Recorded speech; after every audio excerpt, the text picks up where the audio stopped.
Today we're going to talk about multiple offers and how you get your offer through the traffic so that you can get your dream home. Let's talk about it.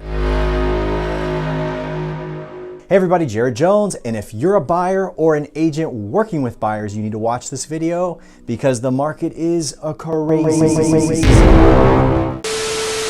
And if you're a buyer and you've been making offers and trying to get through the fray, you're probably ready to kill yourself. It's just the way it is. What? But don't despair. This checklist of 10 things will make sure that you've done all that you can do to get to the top of the list when a seller is considering who they want to choose to be the cool recipient of their awesome home. Let's get started. Number 10, get all the disclosures in up front. So this is more for your agent and something that you want to know as a buyer, that disclosures are available when you buy a home to tell you everything that you need to know. Many things that are often unknown to the common person looking at a property on Zillow or something like that. The disclosure is a deeper dive to explain to you what may have gone wrong, the history, if you will, of this particular home.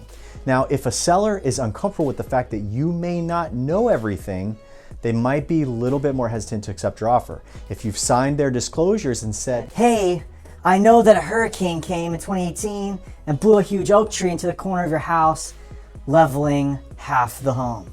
Whatever the reason, you get the idea. If the seller already knows that you've seen all the disclosures, you've seen the hairy secrets, and you're still interested, gonna make them feel better. Also, they want a complete offer. They don't like to sign offers that are partial offers. Having all the disclosures is just a better look from your perspective as a buyer going to make an offer on a seller's home. Number 9, cut out the contingencies.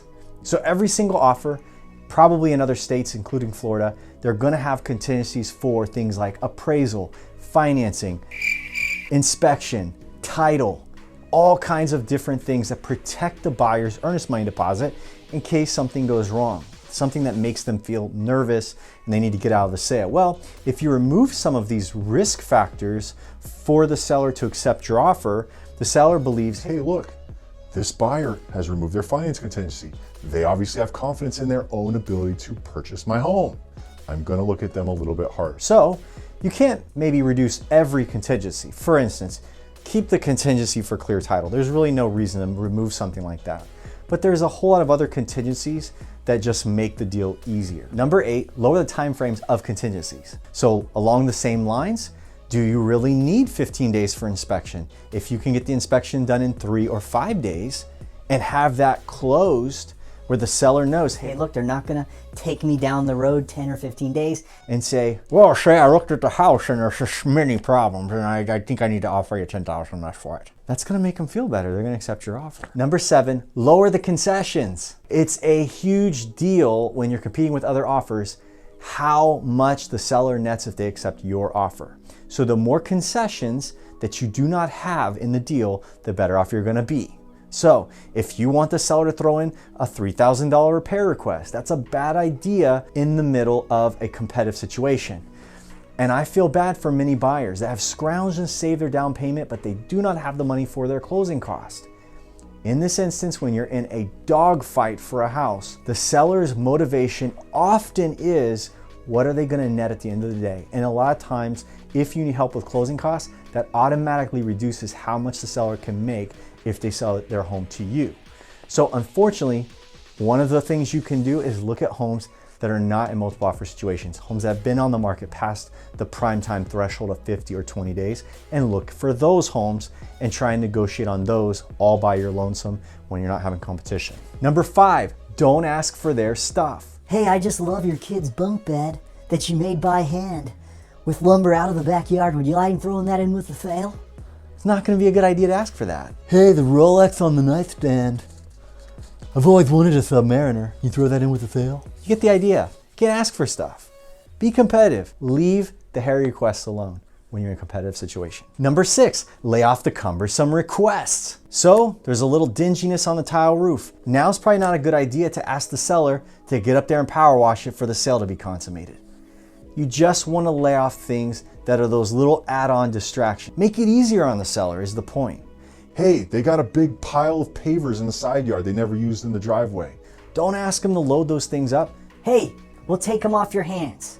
We'll donate them for you. You don't want cumbersome requests to bury your offer and make it harder to sell the house to you. Number 4, to get a better deal, don't focus on the first negotiation, play the negotiation in 2 steps.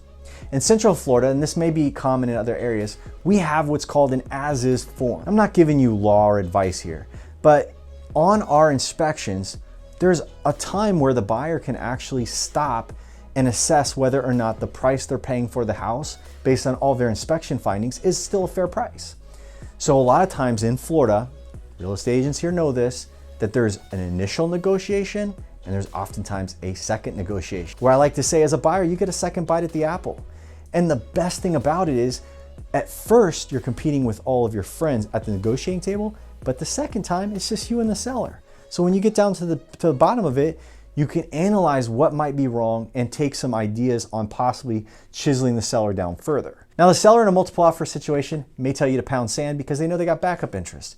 So you're still walking a fine line, but as a buyer in a contentious situation, take advantage of it. When you have that second time to negotiate at the inspection, take a shot, see what happens. So playing it from the very beginning of the idea you're gonna negotiate over 2 separate occasions might get you where you wanna be so you don't have to get it all up front, making it easier to get accepted and then have that second negotiation later. Number 3, prove you're a strong and valid buyer. Well, in our world, the number 1 way you do this is by providing a pre-approval letter. Most people are financing the home purchase. Now, a second thing you can and should do when you're in a contentious situation is prove how much assets you have in the bank. Chances are you have money in the bank to put down as your down payment. You can provide proof of funds of that too. The other thing I would say about this too, get that thing done early on. A lot of buyers wait and say, I'm gonna get pre-qualified when I find a house I like. Well, chances are the pre-approval process, if you're gonna get a good lender to pass on you, they're going to need a couple of days to get this done. And in this market, you may not have it. Your home may very well sell right out from underneath you. So while people are hesitant to go to the lender early, there's no disadvantage to you. In fact, there's plenty of advantages to you getting that process started. And even if part of your money is borrowed, show proof of funds in cash for the rest. And if you're a cash buyer, for sure you need cash proof of funds on the initial offer, a letter of introduction from the bank that just says, Hey, they've got enough money on account to buy this home from you. very, very important. Number 2 thing to get your offer accepted, a good earnest money deposit, okay? Good faith deposits customarily are 1% of the asking price. So in our real estate market, if you come in on a $500,000 house with less than $5,000 on deposit, then it looks very weak. Second thing is, if you're paying all cash and you're lower than 3 to as much as 10%, that's also considered weak as well. So a lot of times cash buyers are coming in with much more deposit, in turn really eviscerating everybody at the table who's competing with them, who have much lower deposits because they're all financing the majority of the purchase. And the number 1 tip I would give you for getting your offer accepted in a multiple offer situation is do a love letter to the seller. A love letter is simply an offer letter that accompanies your offer. Now, as a realtor, I write mine for my client. Nice. I craft what I know about them to use that in the advantage of the seller. Now, I'll do research on the seller. I will see what is it they do? What do they do for a living? What are their hobbies? What do they like? Where can I find common ground to let the seller know who my buyer is? Because a lot of agents give a lot of credence to this particular piece. You know what they'll say? Well, when it comes down to the love letter, you know, Jared, not every sale is about the money. Some sellers just really want to be warm-hearted and have charitable interest in who they're selling their house to. As Joe Biden puts it, that's probably a little bit of malarkey. Because in the reality, sellers are out for number 1. The home you own is really one of your top investments. So are you really going to find a heart-rendering letter and then give your home away for less than someone else is willing to pay? I highly doubt it. I like the sentiment though. I think it's icing on the cake. I think when you're in a multiple offer situation, you need to load the gun, chamber every barrel, and launch every bullet at the problem that you can to give yourself the best shot at coming out on top.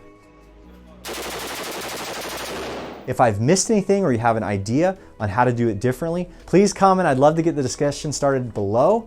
Please like the video, share it with somebody who needs it, who's out there looking for a house and getting beat senseless. And subscribe to the channel, hit the bell icon so you're getting updates. We'll talk to you guys real soon.